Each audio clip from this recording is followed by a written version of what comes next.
La vidéo tant attendue. Quelles sont les étapes de l'entrée express? Quels sont les frais? Qu'est-ce qui se passe après avoir entré dans le bassin? Qu'est-ce que je dois attendre? Combien de temps je dois attendre? Est-ce que ndirha wahdi ou ndirha avec un cabinet d'immigration? Toutes ces questions, on va essayer d'y répondre lors de cette vidéo. Avant ça, je vous demande de vous abonner pour ne rien rater à mes comptes Instagram, TikTok et bien sûr vous abonner à ma chaîne YouTube pour ne rater aucune vidéo. La réponse tout de suite. Avant toute chose et par sagesse, c'est une estimation de le score de l'entrée express. Dans le cas où tu trouves le bassin, tu auras combien de points? Et pour cela, j'ai déjà publié lors de la vidéo où j'ai fait la comparaison entre entrée express et aliment, j'ai publié un lien où tu trouves éventuellement le score de l'entrée express ou le score de aliment. Ça te donne déjà une idée. Est-ce que tu trouves le bassin ou là? La décision qui fait chez DH, tu trouves l'historique des tirages récents dans le cadre de l'entrée express. Tu vois les scores ou tu vois aussi les catégories. Une estimation par rapport au diplôme, par rapport aux années d'expérience ou par rapport à éventuellement la note, le test de français et ou le test d'anglais dans le cas où il dit un test d'anglais. Donc, le score il est encourageant, il se met l'entrée express. La première chose à faire, c'est de lancer l'équivalence du diplôme. L'organisme le plus commun pour faire l'équivalence du diplôme, c'est l'organisme World Education Services, WES. Ça, c'est pour les formations génériques. Il y a des formations spécifiques qui ont la médecine ou qui ont la pharmacie ou là, des organismes spécifiques qui ont l'équivalence à les diplômes. Dans la description, vous allez trouver un lien où vous pouvez trouver quel est l'organisme qui convient à votre diplôme selon la nature de votre formation. C'est que vous avez un rendez-vous pour passer le TCF Canada ou là, le TEF Canada. Quelle est la différence entre les deux tests? Quelle est une petite différence? La différence en termes de prix. C'est le système qui est le test. Par exemple, le TCF Canada qui dit l'épreuve de la compréhension orale, avec 2 écoutes pour l'enregistrement. Le TEF Canada, avec une seule écoute. La deuxième des choses, le TCF Canada, dans le cas où il y a la note qui te permet d'avoir un C1 en expression écrite, tu as droit à un recours. Tu aurais mérité mieux. Et là, par exemple, j'ai un 12 ou un 13, tu peux dire une demande de correction. Chose qui est avec le TEF. C'est les organismes. Donc, le TCF Canada, il est avec l'Institut français, le TEF Canada, il est avec l'école PIG. Volontairement, il devrait dire le IELTS parce que le IELTS va déjà un bonus de points qui peut aller jusqu'à 50 points et en plus, il dit des points à le test du moment où l'anglais sera déclaré sur le profil entrée express comme étant la deuxième langue. Donc, il y a autant de points qui m'a le TCF Canada qui est la première langue. Pour avoir accès au bonus, il faut avoir un C1 ou un C2 dans le TCF Canada et il faut avoir minimum un niveau 5 dans le IELTS, le test de la langue anglaise. Tu as reçu le rapport d'équivalence de diplôme TAC, un autre organisme, un autre organisme, tu vois le diplôme TAC, il équivaut à quoi ici au Canada?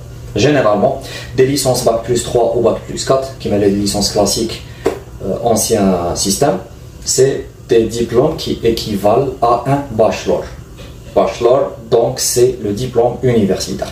Pour les gens qui ont un master, ils ont 2 diplômes. Donc ils ont la licence ou ils ont le master. Donc il faut faire l'équivalence pour les deux.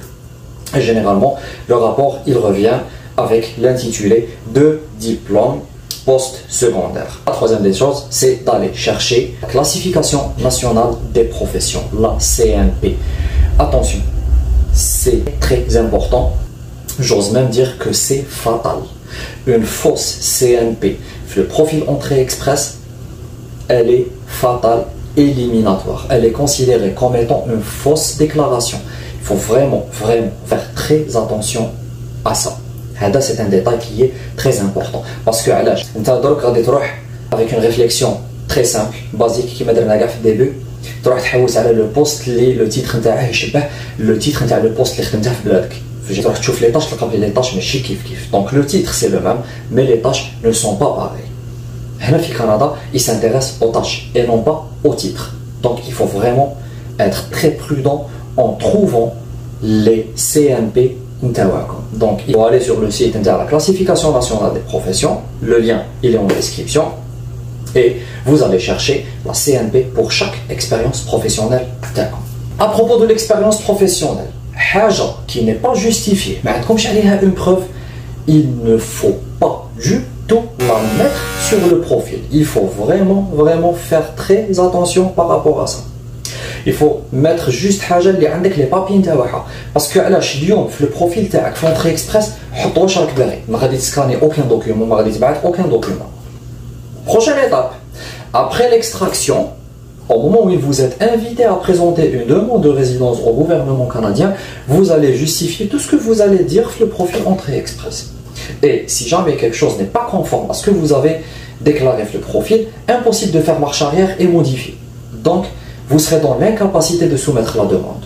Ça, c'est l'une des plus grandes difficultés qui entame la procédure de l'entrée express. Donc, avec le rapport d'équivalence, avec les tests de banque, je vais te laisser un PT à quoi je directement te créer un profil sur le site www.cic.gc.ca. Vous créez votre profil, vous aurez ce qu'on appelle une clé GC, donc c'est le nom d'utilisateur, le site. Et ensuite, tu vas créer immigration, demande de résidence permanente, le profil tag. Il faut vraiment faire attention à tout ce que vous allez mettre. Avant d'entamer le remplissage du profil, vous allez faire un petit test d'éligibilité, vous allez répondre à certaines questions. Oui, est-ce que vous êtes éligible à l'entrée express ou pas? Une fois vous remplissez le profil, vous allez avoir un score et vous allez avoir une lettre de confirmation comme quoi vous faites partie du bassin de l'entrée express. Que vous allez recevoir qui vous dit que vous faites partie maintenant du bassin de l'entrée express, il y a trois informations. Il y a le IUC, identifiant unique de client. Il y a le numéro de profil entrée express. Il y a le code de chercheur d'emploi. Donc c'est un code à 4 chiffres que vous allez trouver sur la lettre.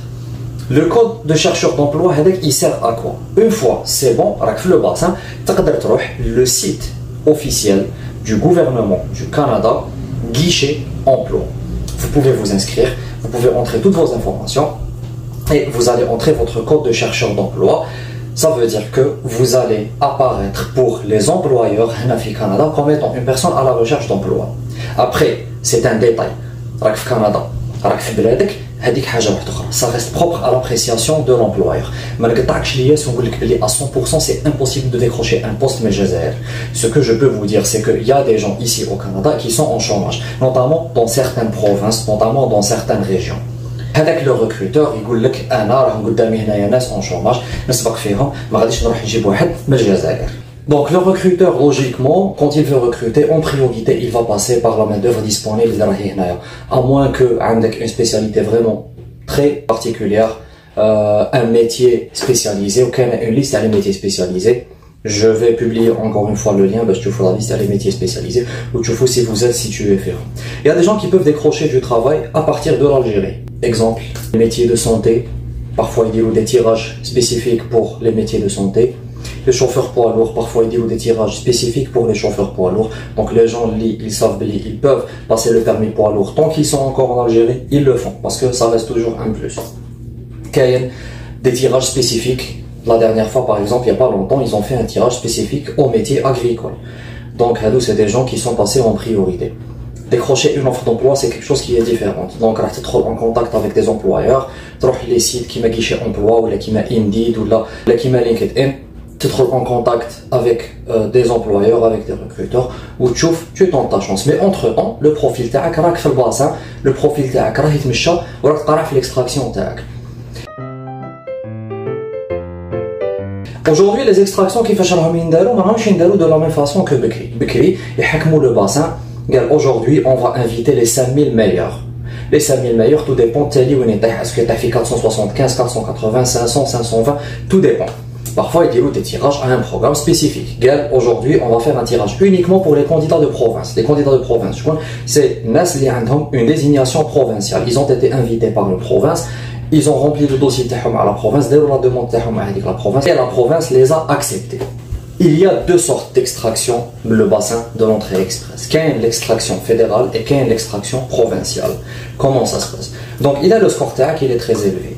Le bassin fait, le gouvernement fédéral a fait une extraction selon le score ou selon un métier bien précis. Il va vous envoyer une invitation.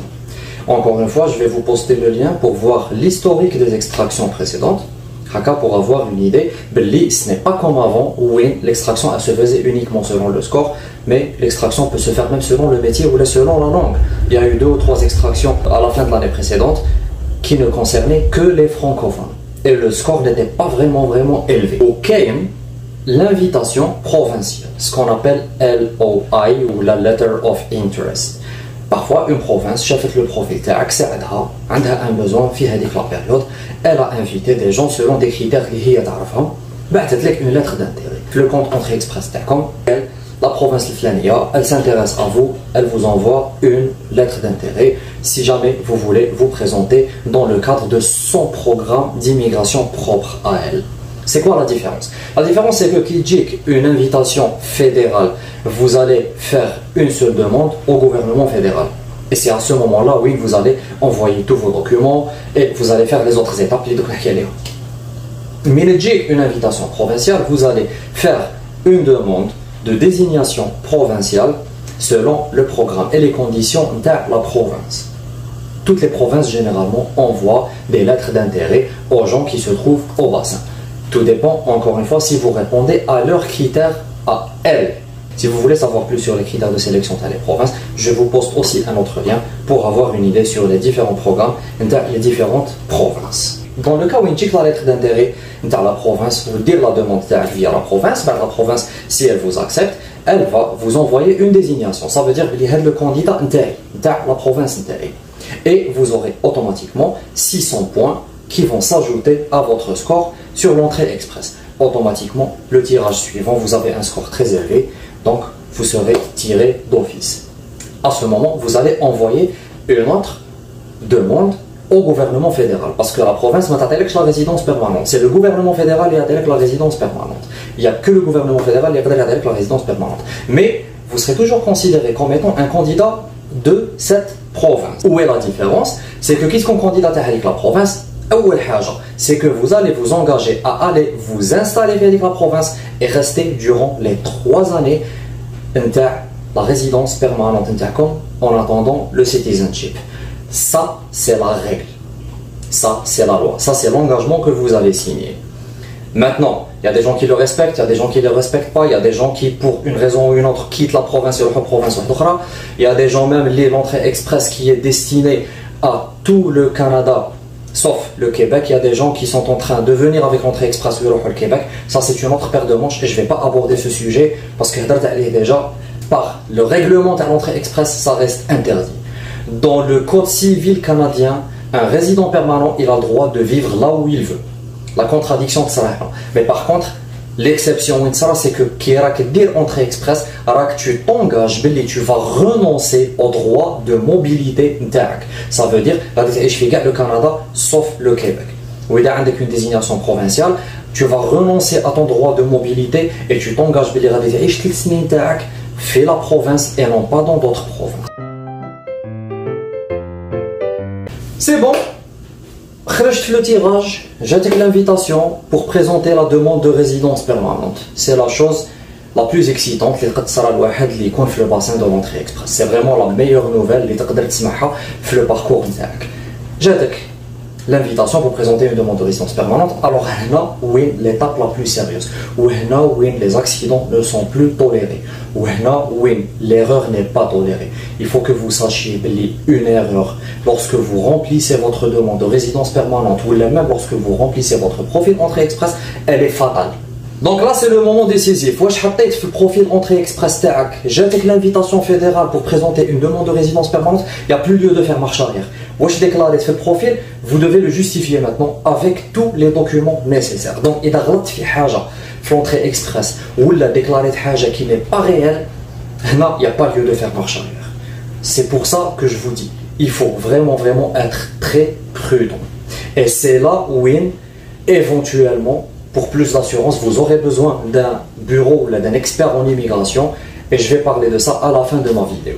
Donc, jette l'extraction, vous allez présenter la demande de résidence permanente, vous allez maintenant préparer tous les documents d'état civil, parce que vous devez présenter tous les documents d'état civil, vous devez présenter tous les documents que vous aviez présentés pour l'équivalence de diplôme TACOM, plus le rapport d'équivalence, les attestations de tests linguistiques TACOM, et vous devez aller faire la visite médicale. Donc pour les gens qui sont en Algérie, les médecins agréés par IRCC pour la visite médicale à fin d'immigration, vous allez trouver la liste dans un lien que je vais poster là-dessous. Alors une fois que vous avez tout fini, vous avez téléversé les documents TACOM, vous avez téléversé le rapport médical, vous avez pris les photos, c'est bon, à ce moment-là, vous allez soumettre, avant de soumettre, vous allez payer les frais de traitement et les frais de résidence permanente. Et là, vous allez commencer à attendre.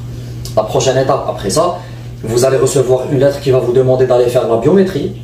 Donc la biométrie, c'est la prise d'empreinte plus la photographie au niveau des services consulaires ou là des centres agréés par l'ambassade du Canada en Algérie, en l'occurrence VFS Canada à Alger. Et là, vous n'allez rien payer parce que c'est inclus dans les frais que vous avez payés. Et vous allez attendre la décision finale du gouvernement du Canada. Le délai de traitement est d'une moyenne de 6 mois. Donc ça varie de 4 à 9 mois. Par le passé, il y a des gens, oui,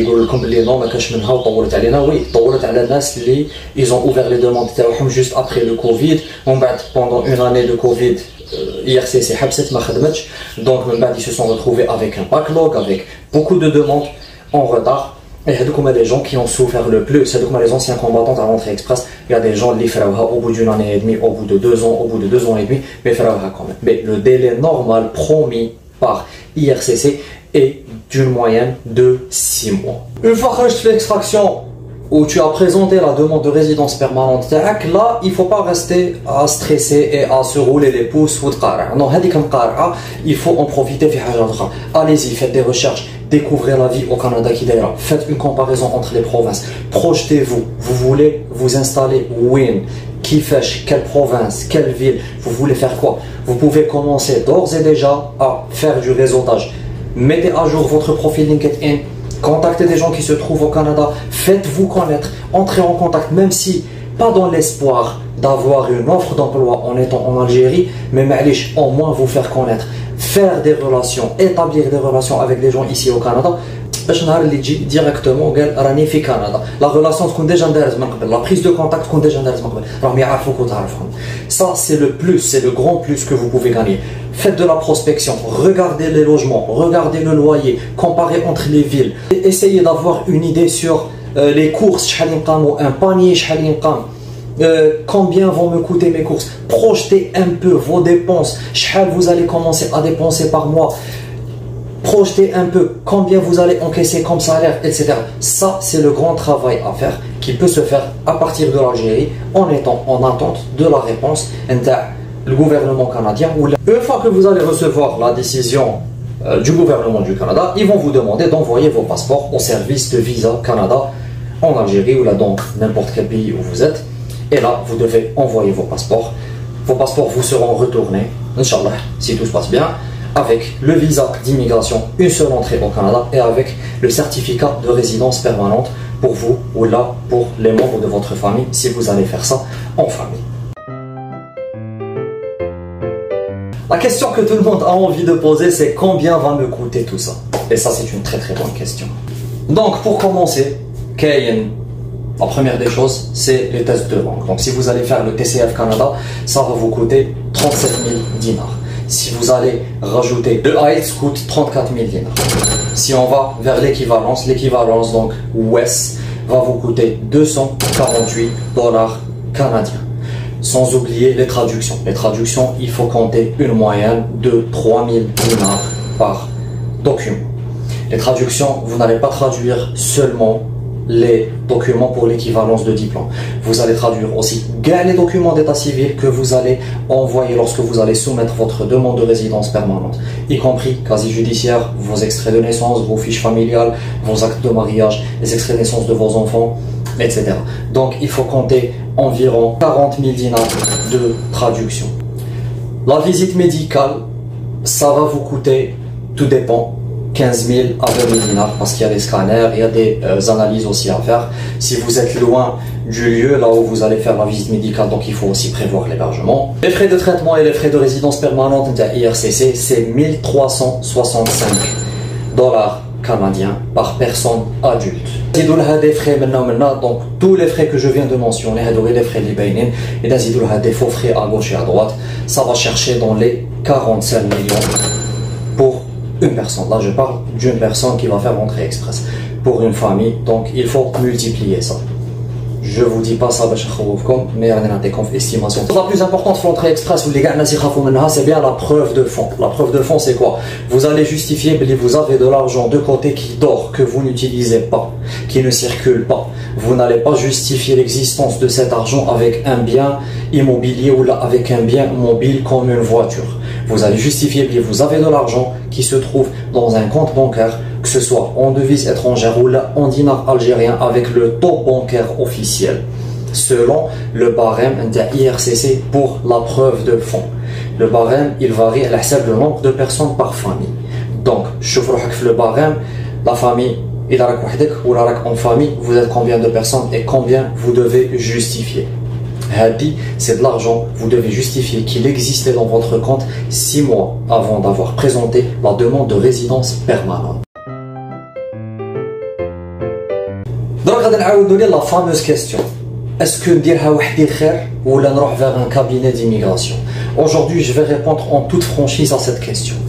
Insan, il n'a pas envie de se casser la tête ou parce que vous voyez le coût.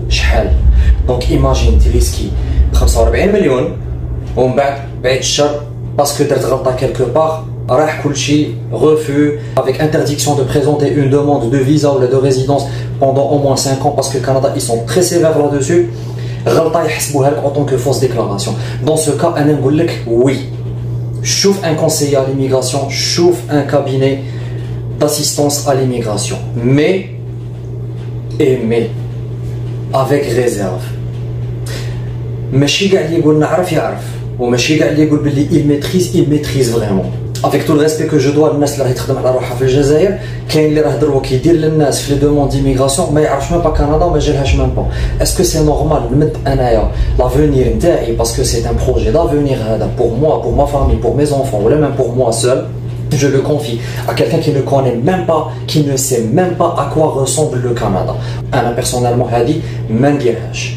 Donc si vous optez pour l'option de gagner votre tranquillité d'esprit, peace of mind, et vous optez pour un cabinet d'immigration, même si vous allez payer plus, mais vous êtes tranquille. Mais, شكون هو هذا le cabinet d'immigration? Ça, c'est l'annonce que je vais faire, Inch'Allah, dans quelques jours. Restez branchés sur mon Instagram, TikTok et sur YouTube. Je vais vous répondre directement. Le cabinet d'immigration et qui vous garantit une assistance totale en toute transparence et qui vous garantit, on la garantit à l'arbre qui vous garantit le résultat. Restez branchés, et la prochaine vidéo, Inch'Allah, sur YouTube, je vous l'annonce dès maintenant, ça sera une comparaison entre les provinces. Ça va vous aider à vous décider même où vous allez vous installer. Je vais vous faire une petite comparaison entre les provinces. Ça va aider chacun à prendre sa décision. Merci beaucoup. À très bientôt.